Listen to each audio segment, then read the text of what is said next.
You may recall, well, some of us may recall, in the early part of the 20th century, there was a very famous bank robber. His name was Willie Sutton.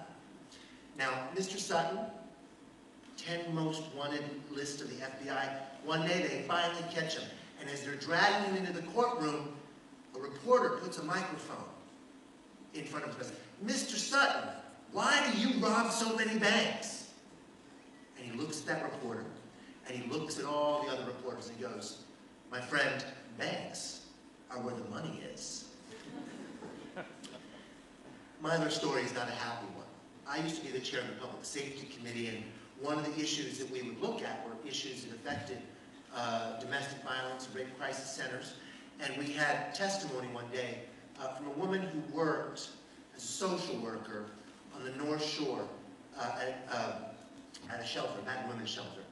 And she told the heartbreaking story of the police arriving just a little bit too late after a woman had called for 911, her husband having murdered her. It was an awful moment, a serious moment.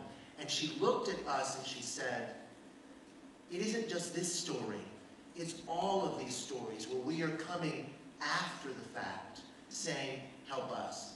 What we need to do is change the fact that this violence happens in the first place.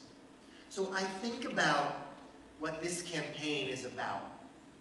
And what we're really about, kind of like that Willie Sutton guy, banks are where the money is. We're going to the source. We're coming here to all of you, asking you to take the pledge with us today and take this to your friends and your neighbors and your fellow congregants and other people in your community, saying, take the pledge to stop violence, to stop sexual assault, so that we don't have to have women and men losing family members, experiencing the loss of family and friends that we all pay the price for. Help us change the equation by going to the source, going where the money is, and changing attitudes.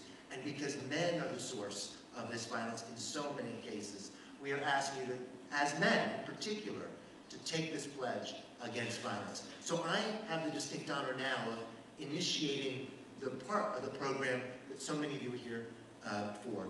The strength of the White Ribbon Campaign lies in these actions of each of you out in the community who are our ambassadors of the campaign.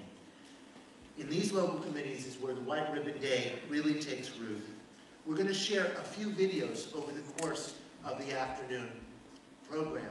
And our first video is one of those that we're very excited by. It's been produced by and for men at the Brigham and Women's Hospital right here in Boston. And it is my pleasure to introduce it now.